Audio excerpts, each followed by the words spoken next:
Committee will resume with Senator Kennedy of Louisiana. Thank you, Mr. Chairman. Judge, I want to continue where we left off yesterday and try to get, if I can, get to the essence of this tension between judicial power and judicial restraint. You have testified, and stop me if I get this wrong, that judges should stay in their lane. And I think it's fair to say that one of your definitions of staying in your lane is that judges don't make policy. Am I right so far? Yes, that is correct, Senator. Then how do you explain or help me understand the following? We have a judicially created doctrine with no textual basis either in the Constitution or a statute called substantive due process. And through substantive due process, our federal courts, let's just narrow it down, the United States Supreme Court has given itself the authority to read into the Constitution unenumerated, unmentioned rights. Not read the Constitution and say, well, there it is, freedom of speech. But these are unmentioned, unenumerated. Isn't that making policy? Senator, the Supreme Court interprets provisions of the Constitution, and there are provisions of the Constitution that require interpretation because they don't just on the text in every circumstance answer the question before the court. So due process, what does that mean? And the Supreme Court has, the words due process do appear in the text of the Constitution, and the question is what is covered by that provision? The Supreme Court, oh, sorry. I was just going to say, but when they do it, aren't they making policy? Well, Senator, the role of the judiciary is to interpret the law. To the extent that somebody argues to the court that there's been a violation of the due process clause of the Constitution, it is within the role of the court to determine what that means, whether the person is correct that what happened with respect to their case violated the due process clause. And so there's an interpretive function that is a part of the judicial function. Here, let me see if I can put a finer point on this. It's not the right so much. It's how the right is created. That's why I asked you yesterday whether you think that these unenumerated, unmentioned rights ought to be decided by the people through their elected representatives versus the federal judiciary. Let's take two rights that I talked about yesterday, the right to assisted suicide, the right of a transgender woman to participate in women's sports. I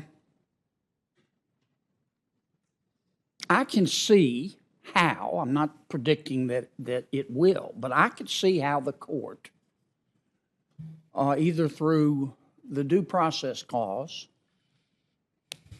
or the Ninth Amendment, could find those rights in the Constitution. As we talked about yesterday, the Supreme Court looks to me like they've adopted the policy of there is no test for a fundamental right. There are several tests. And in Obergefell, Justice Kennedy cited with approval Justice Harlan's dissent in Poe v. Ullman, which says there's no test. We go case by case. And but I know there are tests like I'll get the language here somewhere. I've got it. I don't want to look it up, but implicit in the concept of ordered liberty, and you've talked about that. Here's a new one that Justice Kennedy talked about in Obergefell. He said, inherent in the concept of individual autonomy. Well, I can see how if the court with 5 votes wanted to say, even though the right to assisted suicide or the right of a transgender woman to participate in women's sports, I can see how somebody, you're smart, you could write an opinion and say that's inherent in the concept of individual autonomy. And maybe, again, it's not the right, it's who's supposed to decide. And that's where the judicial restraint comes in. I mean, don't you think that the values of ordinary Americans and their ability to decide these issues are just as good as those of 5 members of the Supreme Court? Thank you, Senator. There are policy determinations that are made by vote, and absolutely in the democratic process, people get to decide things. The question and the difficulty is when you have a constitutional scheme of government and you have a constitution that does protect certain rights, and it does so in a circumstance in which those rights, whatever they are, enumerated or not, are might be things that the people have disagreed with. That's the tension. That that although we have democracy as we do, and people vote and should absolutely, we also have a constitution that protects certain rights against the sort of majority will about those things. But the rub, of course, is, I agree with everything you said, but the rub is these are unenumerated rights. Yes. They're read into the Constitution. Yes. And what troubles me, I'm not saying I disagree with all the rights that the Supreme Court has created, but I don't think we talk honestly enough about how those rights should be adjudicated. For example, I'm not asking you to comment on this. I think you already have. But when President Biden announced your appointment, or at least shortly before, he talked about, I want a judge that's going to read new rights into the Constitution through the 9th Amendment. And I'm sure some Americans are saying that's a good thing, but you got a lot of Americans going, hey, wait a minute. Supreme Court isn't elected. A couple years ago,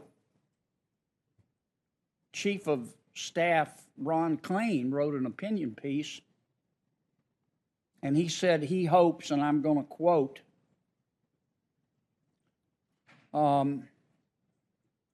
that, quote, I hope the Supreme Court will intervene whenever the nation's conscience and laws need a jolt in a progressive direction. That's policy making. Do you agree with that statement? Do I agree with the statement that that's policy making, or No, did you I'm agree sorry, with what the chief said? Senator? That's a political statement made by someone in the executive branch. Okay. I'm not going to push it on that. I get it. It's not a good time to make the chief of staff mad, is it? Well, I hope you'll keep this in mind, Judge, if you're confirmed.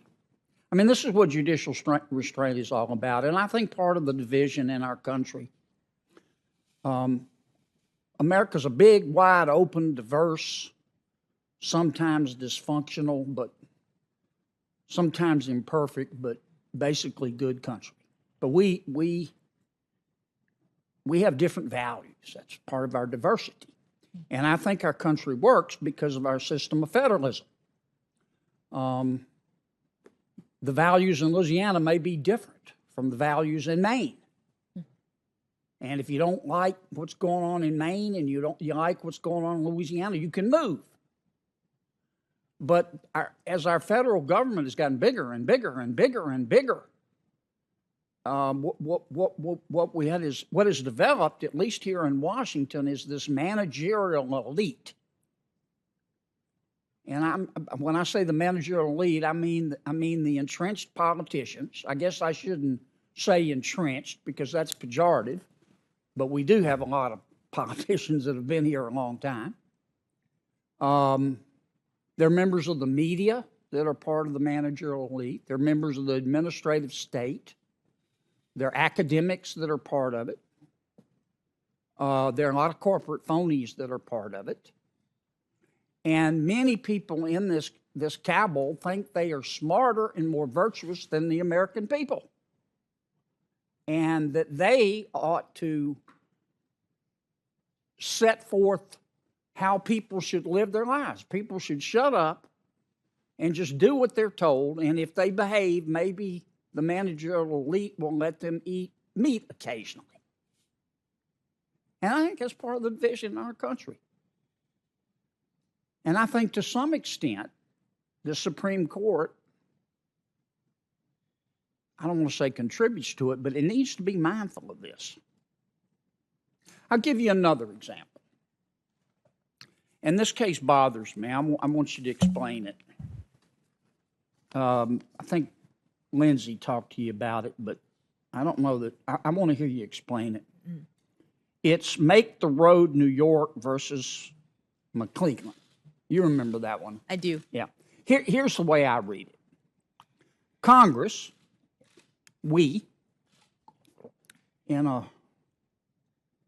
rare moment of consensus, gave DHS the sole and unreviewable, those are not my words, they're in the statute, the sole and unreviewable right to determine when illegal immigrants should be removed on an expedited basis. The Department of Health of Homeland Security, taking this statute, decided to use its sole and unreviewable authority or discretion to state that we're going to have expedited removal of all illegal immigrants who've been in the U.S. less than 2 years. And you said no. And not only that, but you issued a universal injunction. And I don't understand why. You talked about judicial activism, and I don't see how clearer Congress could have been. Now, the D.C. Circuit reversed you, but I want to hear your reasons for issuing that nationwide injunction. Thank you, Senator, for allowing me to address that decision in that case. The statute at issue gave discretion to DHS to determine the amount of time that a person needed to have been in the country between 0 and 24 months in order to be subject to expedited removal, as opposed to the normal removal process in the immigration system. Mm-hmm. The statute said that DHS had sole discretion, meaning I interpreted, meaning no other agency was to have the authority to make that determination. And the statute said that DHS's determination in that regard was unreviewable, meaning it was final. Once This is how I'm interpreting. Meaning that once the decision was made, it was over. Nobody else gets to review. The court doesn't get to say, no, you're wrong if you pick 12 months, for example, or 16 months or 24 months, as they did in this case. The statute did not speak to whether Congress intended, with that grant of very broad discretion, to exclude another statute that Congress has passed that directs agencies, when Congress gives them discretion, the other statute, the APA, directs agencies as to how they go about making decisions that Congress has given them the authority to make. The APA is a procedural statute. It says to agencies, when Congress gives you discretion to make a determination, you have to do so in a way that's not arbitrary and capricious. You have to use your expertise. Right. In certain kinds of decisions, you have to use notice and comment in order to get information. It's procedural. The claim that was being made in this case, as I read it and understood it, was not that the agency couldn't pick 24 months, because obviously Congress had said in the statute you can pick between 0 and 24 months. The claim that was being made is that the agency picked 24 months arbitrarily in violation of Congress's direction about how you go about The exercise. APA was violated? Yes, the claim was an APA violation. So no one was saying that the statute was violated in the sense that the agency did something that it couldn't have done per the statute, picking 24 months. They said the APA was violated because, this is the claim that they were making, Sure. because the agency did no analysis, the agency did no expertise, the agency did not evaluate, okay, if you've been here 6 months, these are the kinds of ties that you have. If you've been here 18 months, right? The agency didn't do anything. Essentially, according to the claimants, the agency heard the president say, we're going to now do 24 months when everybody else, all of the other administrations up to this point. Because I've only got 2. Yes, I'm sorry. All right. What I hear you saying is, tell me if I'm wrong, Yes. they didn't follow the APA, in your opinion, which you have to do even though Congress passed the statute? Is that Well, no, because two things. One is the APA under DC, longstanding DC Circuit case law is presumptively applicable to every situation in which an agency is exercising its discretion. So that's the first thing. It's always there as a background rule. So the DC Circuit has said Congress has to be pretty clear when it decides to exclude the APA, when it's saying, I'm giving you discretion, but you can do this arbitrarily, you can do it however you want.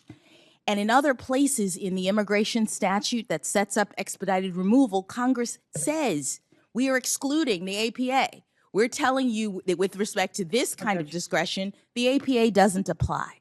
I got you. So here I had these two statutes, and there are canons of statutory interpretation that says that you should try to give effect to all of the will of Congress. You should try to read statutes so that they go together in a way if you have these two directives. And there's also DC Circuit case law. Judge, I got to stop you All right. because I got it.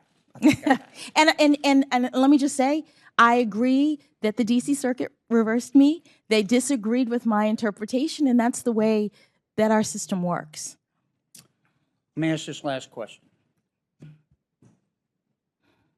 This is a question about based on your experience. Can we agree that if, I want to emphasize if, cocaine is cocaine, that crack cocaine is equal in its danger to powdered cocaine? You with me? I think so. One is not more dangerous than the other. If that's true, then the sentencing rules ought to be the same. Okay? It's a policy matter for Congress. You could make them differently if you Right. wanted This to. is what I want to ask you. Yeah. Based on your experience, you've Yeah. been on the bench a decade. Yes. Is crack more cocaine more dangerous than powdered or less or the same?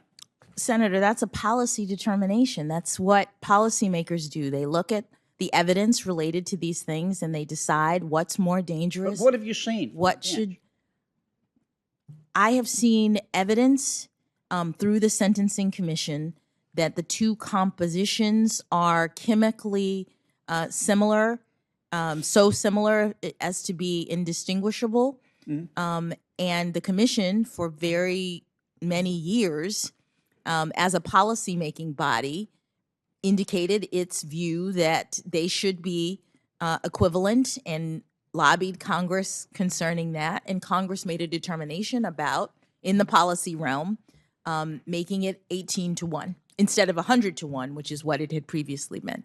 Okay. Thanks, Mr. Chairman.